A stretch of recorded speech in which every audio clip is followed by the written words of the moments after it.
I got these threes on my jersey because it is three some Thursday, or is it third party Thursday? Either way, you got your boys right here, and we got someone else backstage. There's only one way to find out who it is. You got to stay through the intro. But here is my little tidbit: the three most important letters in New York Jets content creation. Let's get it.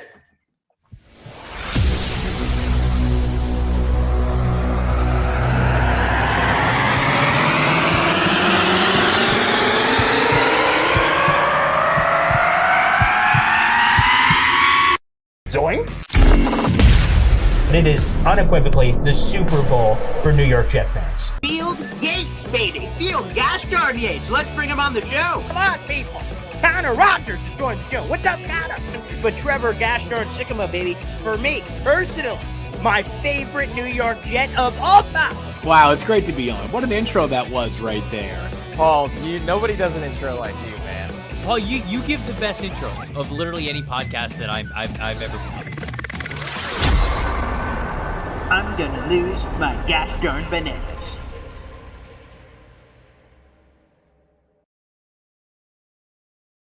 Hint was the word that I was looking for, but it couldn't come out, so I came out with tidbit in the little cold open there. Hint is the word, but that's what happens when you're all caps, no cap, is that there is no room for backspace. There's no room for anything else but caps. So here it is. Welcome to Boy Green Meets Wudi. It is your boy James Wudi, all caps, no cap. Boy Green right there. You already know this is his channel. He is the man, the myth, the legend. But speaking about legends, speaking about men that have become icons, we have the three most important letters in New York Jets content creation. I said that before the intro. Now we're after the intro. What are those letters? TFT. Take flight today, not yesterday, well, maybe tomorrow as well, but today. We talking about today. Brent, come on down. Welcome to the squad, baby. So what's up, fellas? What's up? TFT in the building. Yes, sir. It's great to have you, Brent. It's great to have you on the show because normally, as we've been doing this guest thing for a bunch of weeks, months now, it's been great. But most of the dabbling has been in my waters. It's some guest that is from my neck of the woods. I'm bringing them in saying, hey, Wudi, friend, Wudi, friend. But all of a sudden, this is a guy that has a relationship with the Wudi man. Wudi is the one who's bringing me in on this action, which is a lot of fun. So it should be a good show. Hey, man, glad to be here. Glad to be here with you guys and chop it up, talk some Jets football. You know, it's an exciting time for us. So, you know, I'm ready to get into it, you know. I will say this, that, so we come up with this. Normally, this is reserved for Tuesdays, the top five conversation. And when Wudi told me what the top five conversation was going to be for Thursday, because we were going to have a special guest, he told me the topic, which was the top Jet players who are under the most pressure in 2024. And I said, wow, what a brilliant topic. And he said, yeah, Brent came up with that one. I'm like, I shouldn't have been surprised. So, Brent, I'm glad for you to make your contributions to the program. So, Wudi, who's starting this thing? I was thinking the guest, Yeah, that makes sense. Sure. Hot, then go to your bootleg five, and then I'll round it out. All right. Am I just saying number five, and then we're going up? Yeah, we're going five. Exactly, We're going exactly, yeah. So your five, Boy Green's wag five. Okay. Yeah. My five, and then your amazing four, Boy Green's terrible four, and then and so forth. All right. So to start off, to kick things off, number five. For me, the Jet that's under the most pressure going into the season. I'm just gonna say it. Just Will McDonald. All right, he's number five for me just because we have a great defense already. He's had a year under his belt, and we're supposed to be having an all-star pass rusher coming into camp whenever that may be, Hassan Reddick. So. Will McDonald, I feel like his role in the defense is going to be based on whenever he can come in and contribute. So it's going to be like, if he doesn't do well, it's okay because we have some other guys, but we expect him to do more than what we've seen. So, number 5, Will McDonald be 5th. I believe that's the Roman numeral. I've got Big Will, number 5 for sure. And I'll tell you, if the 3 most dangerous letters in the Jets universe is TFT, then the next is WMD, which is Will McDonald. And I'll tell you, that's the same 5 I have. I already have it pre-written here on the sheet, and I agree. This is a guy that last year was just kind of fine, had like 3 sacks, and not really his fault. He didn't play a lot of snaps. It's the lowest snap total. Said this stat 1,000 times this offseason, but he's had the lowest snap total of any first-round pick since Vernon Golston back in the day. So he didn't play a lot. But in the amount he played, 3 sacks, showed a little bit of pop. He had that spin move and whatnot, but it is taking it to the next level. No Bryce Huff.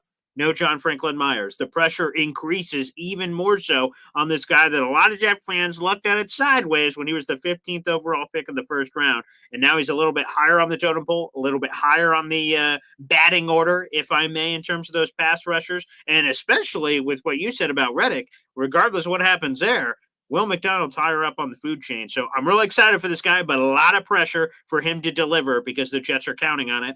And from all things behind the scenes, they believe he's going to be a superstar, but we got to see it in action. Wudi? Yeah. I will address that position in a little bit. Oh, okay. My number 5, while you guys zig, I'm a zag. All right. My number 5 is somebody who I expect to be on your list. If he's not, so be it. DJ Reed. I feel like this is a big year for him. Contract year where, what's next? Is this his last year as a New York Jet? Definitely.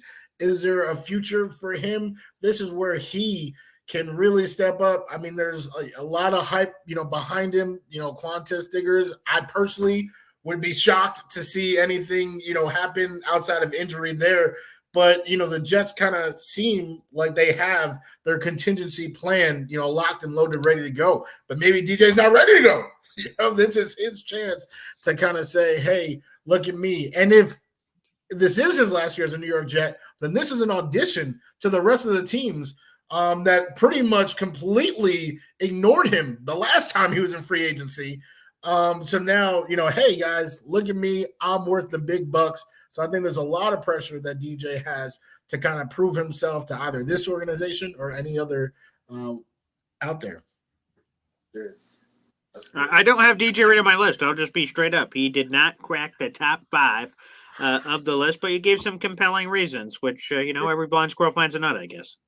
Yeah, those some good reasons. I didn't have DJ on my top 5 either, but he's definitely under some pressure as far as getting paid and getting that next contract with us. I know a lot of fans want to see him stay with us, and me being one of them. If he extends, that might be one of the jerseys that I lean towards. Ooh. Just because I like him that much as a person. Yeah, Definitely. Great guy. Yeah. All right, Brent, go ahead with number 4, baby. All right, number 4. This one might be a shocker, but number 4 I have on my list, just under the most pressure, Tyrod Taylor.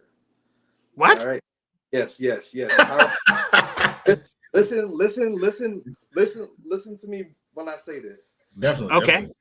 Taylor is under one of the most pressure because we cannot have a repeat of last year. If that situation presents itself again, if Aaron Rodgers goes down for however many games, what have you, the pressure is going to be at an all-time high for Tyrod Taylor. And I feel like, yes, he's kind of, in the background chilling. He's being a mentor, but let's say he does have to play. All right. Let's say he does have to step in for a game for us to win. We are going to expect Tyrod to be light years ahead of Zach as far as what he brings to the table. So Tyrod Taylor, yes, he doesn't have the spotlight on him right now, but if that lighthouse light ever shifts in his direction, it's all eyes on him. You take the reins, you drive this ship until 8 gets back or what have you. So Tyrod Taylor, to me, I feel like if he is ever in that position to, steer this ship, he's going to have to, do it to the best of, probably his best, showing in his career, because this team, Definitely. we don't need any road bumps, anything holding us back as far as the quarterback position. So yeah, Tyrod Taylor, number 4. I know it's kind of a shocker, but I'm going with Tyrod, man. I just have to say that is the greatest undersell of all time. This might be kind of a shocker. This might be kind of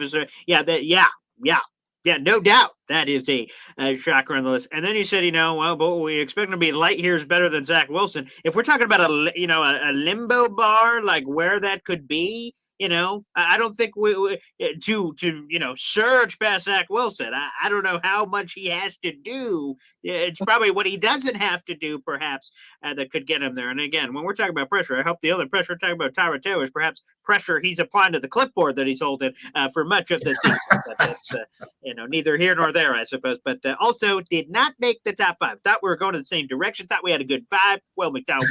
I'm like, oh, phenomenal. This list is going great. And then you give me a zigzag. You give me a Tyrod Taylor. Who the hell? Backup quarterback.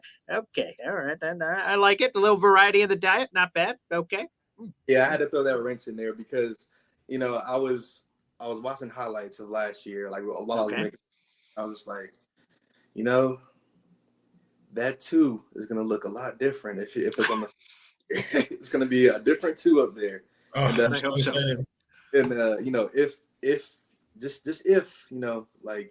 if this happens again where Aaron Rodgers might get hurt, it might be a little dinged up, whatever, he might be out a game or 2 or a half or what have you. Sure. Yeah.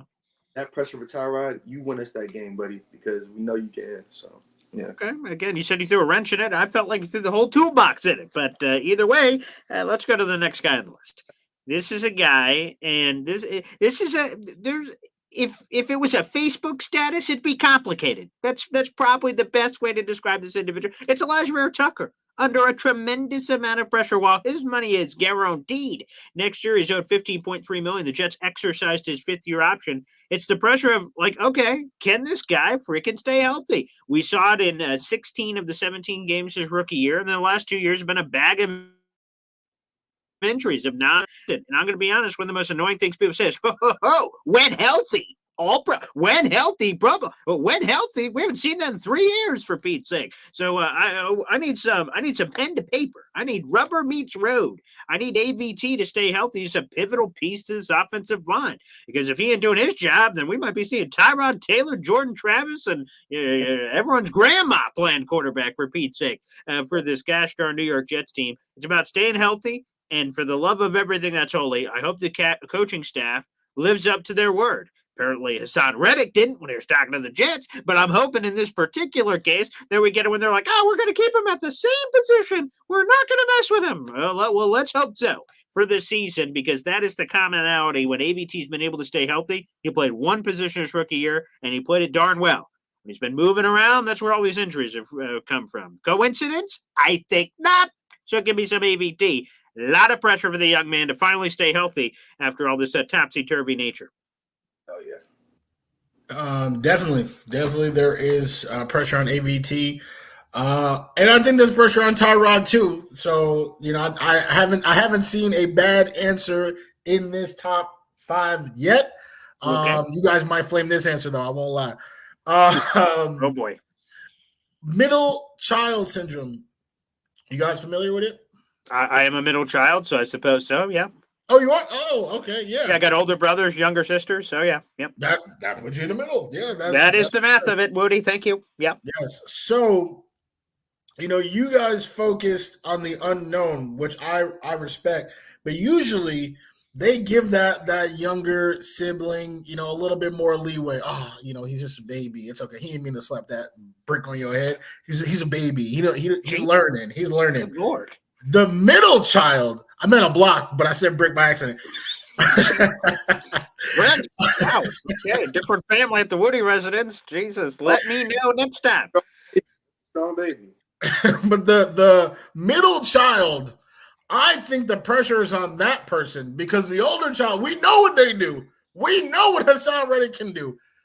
Will McDonald is a baby, but Jermaine Johnson, you need to step up, man, because if you do not take that next step, and now Willie is out here spinning on people in real NFL games, then, you might be the casualty of that 2022 draft class, because that's what I keep thinking about. That's where the future lies is, can these Jets retain Sauce? Can they retain Garrett, Brees, and Jermaine? If we, assume that we cannot keep all four. I know Brees is probably the popular answer to cut because he's a running back. Oh, you don't pay running backs. But, if Will takes that next step forward and Jermaine kind of, is in the same place, then there's a very valid argument like, oh, we have Jermaine's replacement right here under a rookie deal. You can go bye, and now we can re-sign Brees. So I think there is immense pressure on Jermaine to not get lost into the shuffle with all the talent that they have in that very crucial edge rusher position. Yeah, and coming off a good season too, how are you gonna follow that up with the same or if not more production, So. And I think to your point, Woody, that you kind of said, this is one answer that I won't roast John. Although if you ever give me a layup and say, hey, you're probably going to roast me on this one, I'm going to take that opportunity to absolutely do so. But in this particular case, you think about that historic 2022 draft class. We talk about everybody. Sauce for obvious reasons. Garrett, Brees, Jermaine's the ugly stepchild. We're talking about families here. He's the runt of the litter. We're talking about everybody else, but Jermaine is the one. He's the young pup that suddenly could become a man, a grown-ass man on that defensive side of the football. So, yeah, okay. Yeah, because you're right. There is a little bit of, in a weird way, especially with him now being a full-time starter, it was Quinnen than him in terms of defensive reps. Everyone else was on this very small, controlled rotation outside of Jermaine and Quinnen eating it up from a reps perspective. And then so far we've just been, we got Jermaine Johnson, obviously. Okay, we got Hassan Reddick. Like he's just been kind of like we've kind of penciled him in for whatever he is. But I think there is some interesting pressure there that I don't think is surface level. Okay, not bad, Woody. Not bad. Good one. That's a good one. Okay, Brent? All right, number 3 on my list, just under the most pressure. We haven't seen this guy much, on the Jets Instagram since his dramatic first appearance, but Mike Williams. All right. Okay. Mike Williams. All right. Mike Will made it. Will he make it to week 7? We have yet to, find out, will he make it to the end of the season? Will we make it to week 1? I mean, yeah. And like the thing about Mike Williams is like that was probably our biggest, besides Tyron, our biggest offensive piece we brought in this offseason. And with him, it's like even if you are available, are you going to be that 8 to 10 touchdown guy that you usually are? Are you going to, come into this role and not do what Lazard did? Are you going to come in here and like take over? Like be that guy, be that Brandon Marshall that we've desperately needed since 2015. We need him to be that guy for us to really take that next step offensively. So, Mike Will, since that Taylor ham and egg, cheese sandwich, very dramatic. He's, at the Knicks games, okay, we need you to show up for us too. All right, so we need you to show up. So Mike Will, number 3 for me. That takes our offense to a level that we aren't really used to seeing, and I don't want to see him get hurt either. Like people were mentioning his injury history. He gets hurt, and we see, and that's Lazard. That's Lazard on the field for as much as we don't want to see him. So definitely, Mike Will is definitely under a lot of pressure for me, for sure. I like that. That's a good answer there. I like Mike Williams, and again, we've mentioned this on previous shows, so I won't beat a dead horse here, but him being there and him not being there is just such a dramatic perception of what this offense is with Garrett and then Mike. You're like, holy friggin' Brees Hall and Tyler and Aaron Rodgers. You start going through the full list of compliments on weapons. You're like, oh yeah, this team's freaking loaded. But as soon as that goes down, you're like, boy, we are one injury away from it's a bunch of other guys here outside of Garrett Wilson. There's just a lot of questions, a lot of unknowns. 100%. Mike should be higher on that list. Now, I don't know if I'm going to give the same Wudi said, this one might be, or Brenda, it might be a little bit of a surprise here. Could be a plot twist. I'm putting Breece Hall on this list. Number 3. Putting Breece Hall. Yeah. Make sure you see your chiropractor to get your neck fixed back in the proper angle there, Wudi. Here's why I'm Breece Hall. Let's go through his quick little history, right? Plays 7 games his rookie year, then his leg explodes. We go to last year. He appears in all 17, but apparently because of math, he couldn't get to 1,000 yards. Or wait, was there another reason he didn't get to 1,000 yards? Was it the nerd on the sideline that's going to beep it to boop it to pop it with the calculator? Or perhaps is it because Breece Hall, over a 10-game span, didn't rush for more than 60 yards rushing? 10 games in a row. Breece Hall, Christian McCaffrey, Breece Hall, who's the number 1 running back in football? Well, if you look at that stretch, not great. So here's the thing for Breece. After this season, Breece can be paid. If he has the crazy-ass season that everyone projects and expects him to, then perhaps move over Christian McCaffrey. Breece Hall's about to get the bag. But if there's more questions where we're saying, well, he didn't do this because, it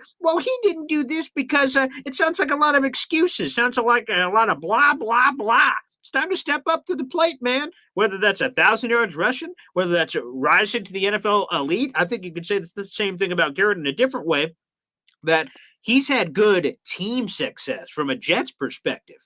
That's not saying really something interesting. When he joins the NFL's elite of being in the top 5 of all these elite wide receiver categories, now we're like, oh, wow, now Garrett has arrived. Like Breece hasn't done that same thing yet in terms of entire season. There's been it for stretches. There's been it for pops. I think Breece Hall is under a tremendous amount of pressure to be able to be getting it there. And that is true. NC ends up saying on YouTube, Boy Green Jr. is influenced by Boy Green Sr. My father went on this crazy Breece Hall rant, and it pissed off a lot of people. So I am highlighting that statistical nugget that he did point out from last season. But it's true that this guy's under pressure to prove it. Now there's no more crap. Last year, he was coming off the ACL. Now there's no ACL to come off of. It's a regular. And now Aaron Rodgers is playing with him. There's literally no more excuses for Breece Hall to reach the elite of the elite among the running backs in the NFL. Number 3, most under pressure. There you go. How dare you? How dare you? No running back was met in the backfield as quickly as Breece Hall was. Boo-hoo. Step up. How about Barry Sanders? He figured it out. He was met in the backfield a lot with the Detroit Lions' crappy offensive line, but still made it to the Hall of Fame. Still made it among the top 5 rushers of all time. I don't hear him whining and complaining about it. Come on, Breece. Step up, pal. You should be ashamed. Yeah. You should be ashamed. We already know what Breece is about to do. He had the worst offensive line in football, worst quarterback play in football. The sky's the limit. A guy that you always hype up with the second in the AFC in receiving yards. Scrimmage yards, pal, but that's okay. I forgive you. Oh, yeah, first actually in the NFL in receiving yards for a running back, but yes, in cool. scrimmage yards. Yeah. The next 3 people on my list, I approached this as if I was like their dad or brother. And like they came to me talking about like, hey man, like I'm getting ready for this season, and I'm like, all right, well, you better perform or this is gonna happen. Hopefully it's not a brick. I don't want a brick. Jesus. So this next person, okay. All right. Brandon was talking about Mike Williams, Brandon Marshall. Love that comp. Sign me up. Yeah. So, sign me up. That's the most money I ever won in fantasy football when I had Brandon Marshall on all my teams that year. But, smart man. Nice. But this next person, the reason why they're on this list is because they can either have a bag for the next couple of years or, and you guys already think he's there, be Kenny Golladay and just be completely irrelevant for the rest of time. This man is still 27, I believe, has Oh, had good years in the past, please stop. one bad year, and now Boy Green thinks he is worse than Saddam Hussein. Jeez, Alan Lazard, this is a wow. chance to just prove to somebody, anybody in that building, that you deserve to be an NFL player. Because for some reason, despite the work that you put in Green Bay, the only thing people can remember is a 365-day period where you did not meet their expectations. They don't care about the touchdowns you had in the past. They don't care about the chemistry that you had with your current quarterback in the past. All they care about is that with Zach Wilson, you looked like duty. With Trevor Siemian, you barely even played. You looked like duty. All right. Who's the other one? Boyle. I don't even remember that dude's first name because he was a bum. But here is a chance to prove to somebody that you deserve to be an NFL player. Because if not, then you're Kenny Golladay. And that, to me, was probably the biggest fall off I've seen from like somebody like, oh, this is a good player, free agent signing for the Giants, and like literally did nothing. That's where he's going. Where's Kenny Golladay now? That's where he would be going. The flip side is extending his NFL career. I'm glad you brought up bricks earlier because that's a perfect way to describe Alan Lazard. If we could stack the bricks that he had last season, he could build a nice house for himself, or the $44 million potentially could go towards that.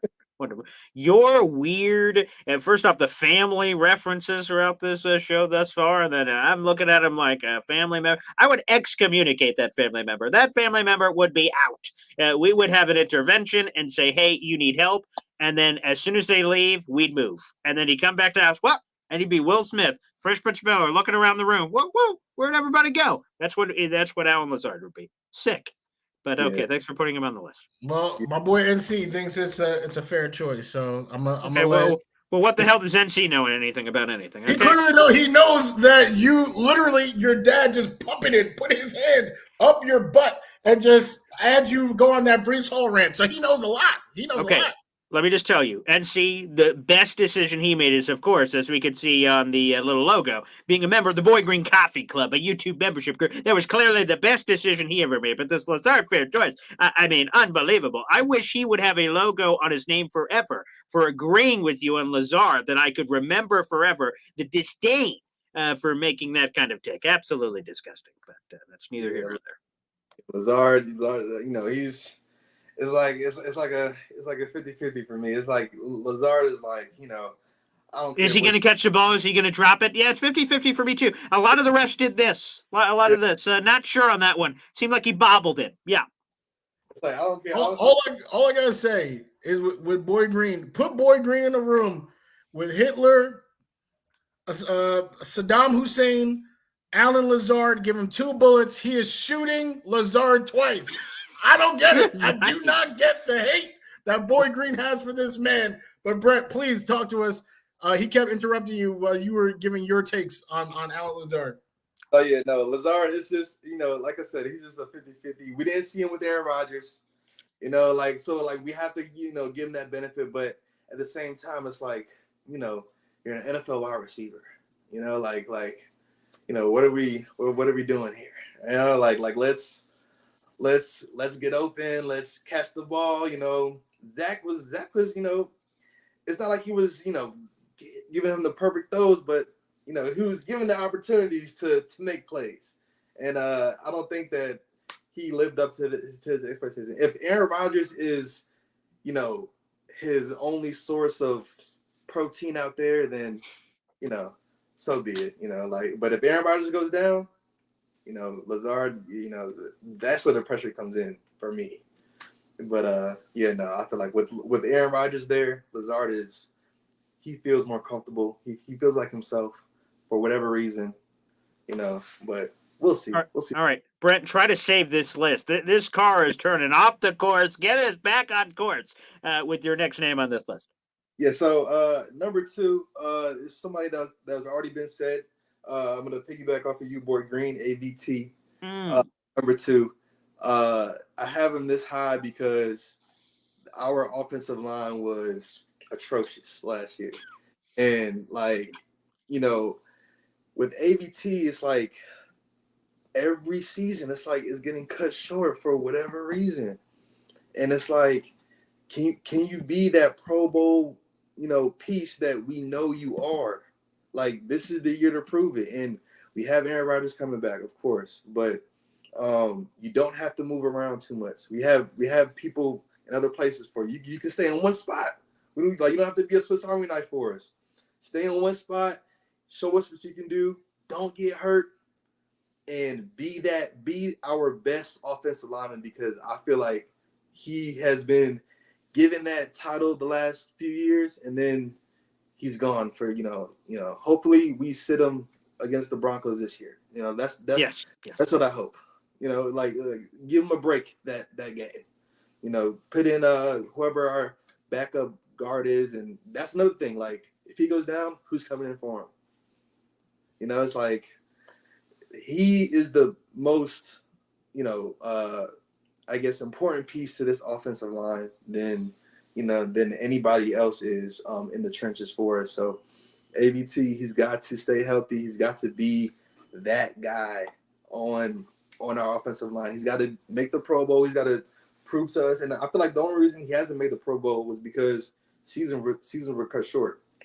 So, he's that guy. Show us you're that guy. I love, Brent, that you say that the only thing that's holding him back from a Pro Bowl is the injuries. The only thing holding me back from $1 billion is $1 billion. As soon as I have that, call me a billionaire, baby. So hopefully, for God's sakes, AVT can stay healthy. But good choice. Riding my coattails. Woody's been doing it for this entire show's history. Not a bad move. Not a bad move. No doubt about it. All right, let's go to number 2 on this list. Let's turn it up here. Let's go with this is a player who, speaking of injuries, his history with the Jets is a couple of practices in the spring, and that's about it. Chuck Clark, Double C, is the one that's under a ton of pressure here. First off, for the bag, he got Brock back on a 1-year, $2 million deal. He would have made a lot more than that if his leg didn't explode. And Saleh revealing more details this offseason, saying it was on the final play of the final OTA practice. Come on, man.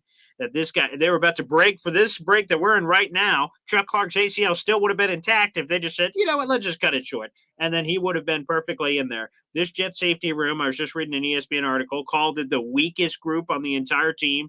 And that can be a bad thing, but it can also be a positive thing. That means there's a lot of opportunity there for someone to step up to the plate. And prior to coming to the Jets, Chuck Clark had 1,000 consecutive snaps. And one of the most underrated parts of his game that Jet fans are going to be like, thank the Lord above, is sound tackling. He's one of the best tackling safeties in the NFL. And Jordan Whitehead couldn't hit the broadside of a barn. And while he could sure pick off Josh Allen and do all kinds of those things, he's in Tampa. The upgrade I'm hoping from Jordan Whitehead to Chuck Clark, is sound tackling. Is that in the few rare opportunities where players are getting to his level, or they play him a little bit in the box, that he's just going to take the guy down. Technique. It won't always be sexy, but he's just going to use technique, tackles, teach tape, as we tell the kids of how you're supposed to do it. Chuck Clark has a chance to reignite his NFL career, get some real money, whether it's from the Jets or somebody else, and coming off a torn ACL. I love the comment he made. He said, I know there are people talking out there that think I've lost a step. I'm going to show you. And that's it for me. I love that motivation, love the player, I love the leadership. And again, the sound tackling is going to be such an important piece to this puzzle. Chuck Clark, number 2 on the list, baby. Yeah.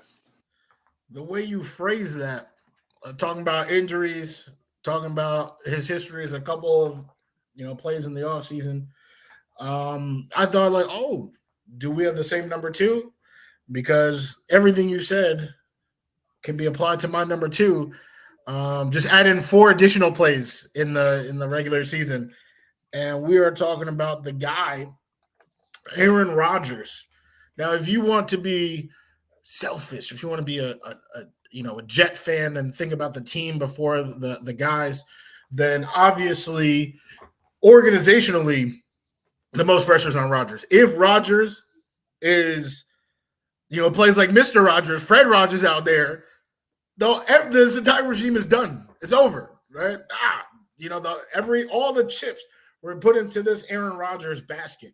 But again, I said for the next 3, I was approaching this as if I was the player's, brother. Well, Aaron, not Aaron's brother because they're not on speaking terms. But maybe I came to him in an ayahuasca trip, and I was like, "Oh, Aaron, it's okay, because here's the thing about if you're Aaron Rodgers, this your career for the most part has been written. You're a first ballot Hall of Famer.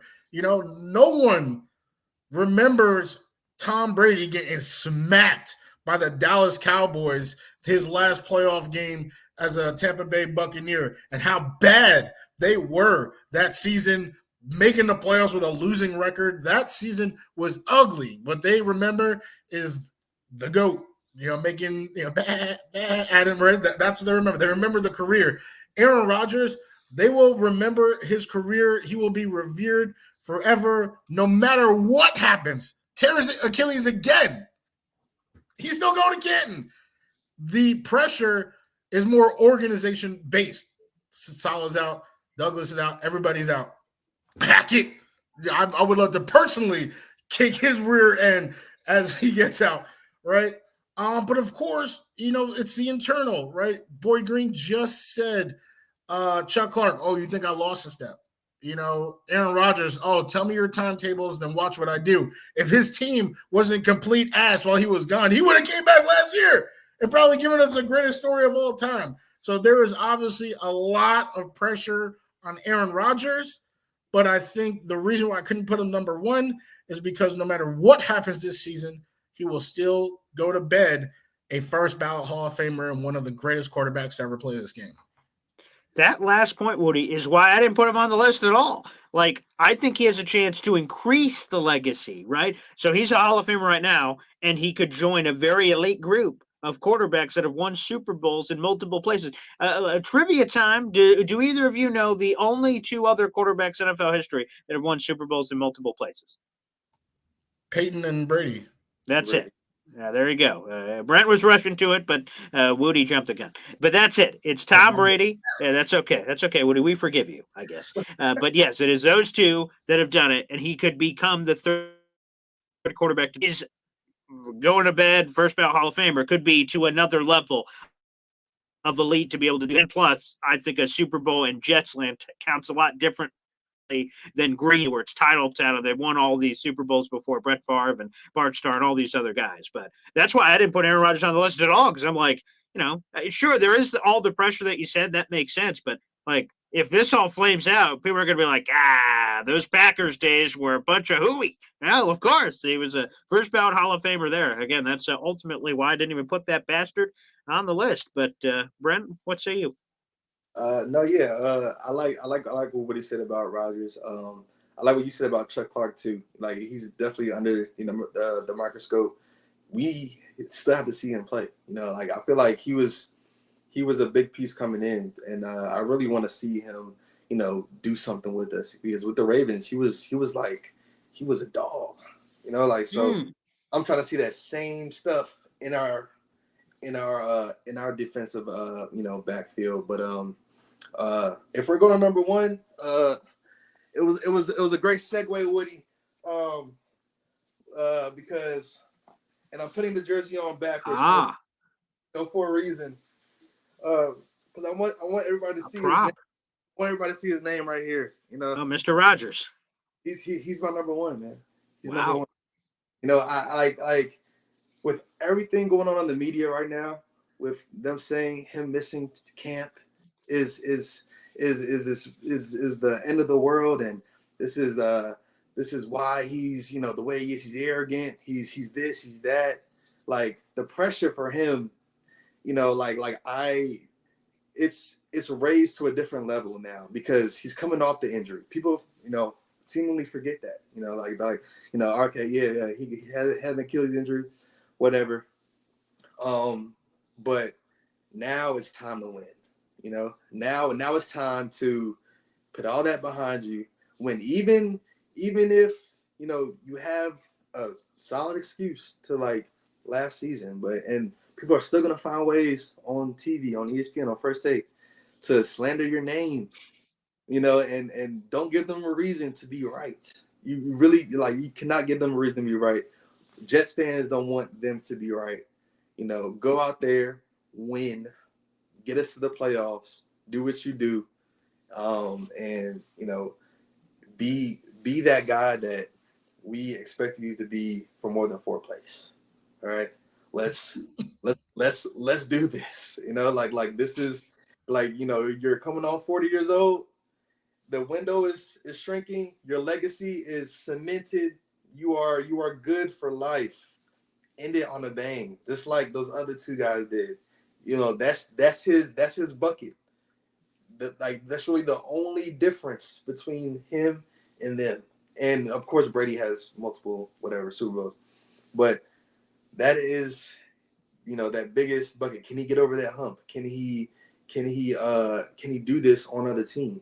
You know, can he show us that he's that guy regardless of whatever injury, whatever, you know, scenery he is, whatever, you know, Ayuska retreat he's going to.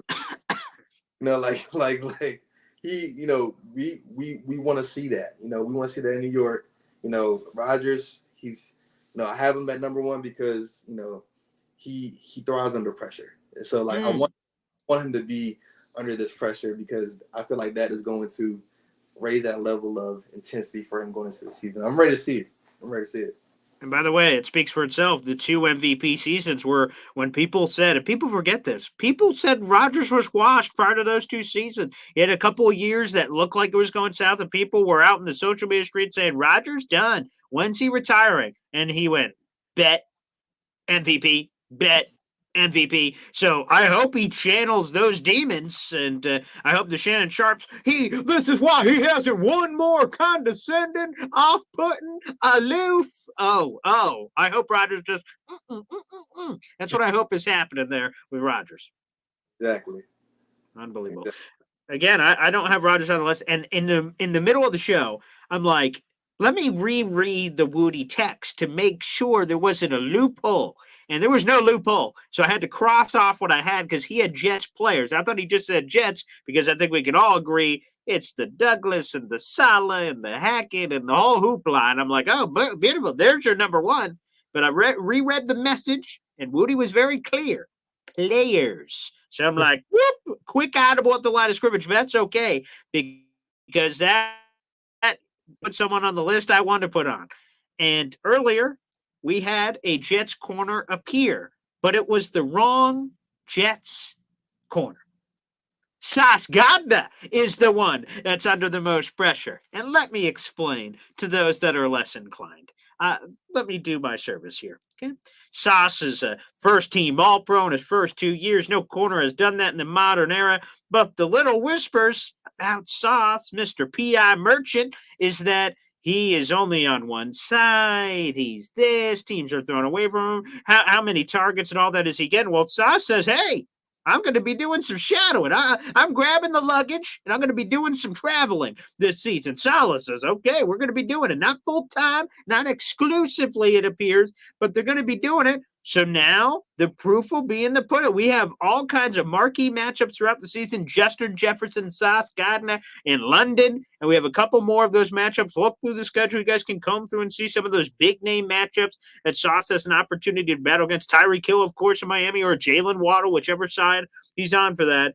The pressure's on Sauce to see, is he in some respect that people are kind of trying to put him in a box and say there's all these criticisms of this or that. If he's able to travel and still do what he has done, then there is no question that he is the undisputed number one corner in football. Some people would already put him in that category.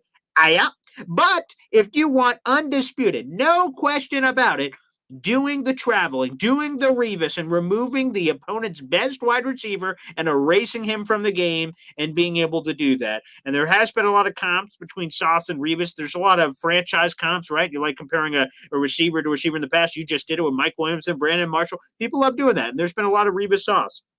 Sauce can end all of that crap by being able to do it under amount of pressure to do that. Now, the pressure for the money, I think we all know he's going to be the number one highest paid corner in football. It's just what the number is based on PS2 and a couple other guys signing their deals between now and then. But Sauce is he the man? Can he cover the other team's number one wide receivers when he's given the opportunity? A lot more this season than ever before. The Jets coaching staff trust him. That's why we're going to see it in 2024, baby.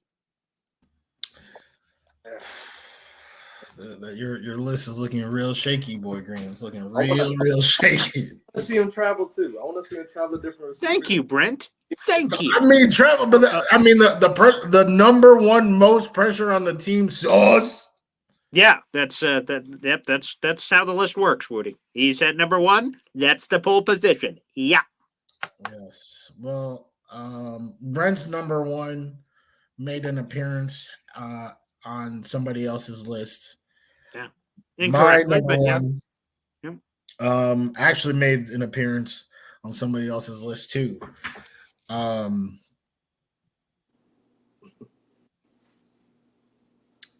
gonna go, and actually before I even say what I'm gonna say, Brent, I feel like we on a similar wavelength. Okay, we had an edge rusher right toward the bottom. The third person was a receiver. Different receivers, different reasons, you know. And then you had AVT Rogers. Or sorry, Roger is number one, AVT. I have AVT Rogers. We just flip flop the 1 and 2. And here is why.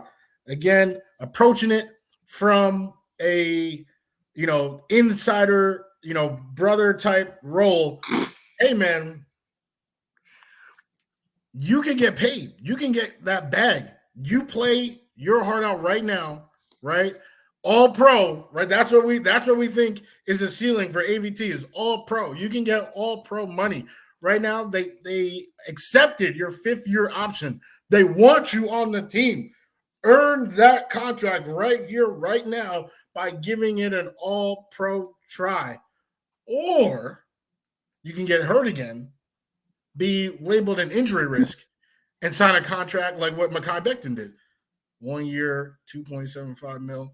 The range of what can happen to AVT is the largest, which is why he is my number one pick. No one else, everyone else could we're talking about maybe $10 million, dollars max. Lazard, he has a lot at stake. Rodgers, like we said, he's going to go to sleep. He's still going to be a Hall of Famer. AVT, he can be him, one of the best in the league, or just a what could have been. So I think there's a lot of pressure. And you guys agree because he made it on both of your lists. I just think it's of the utmost because offensive line is so important.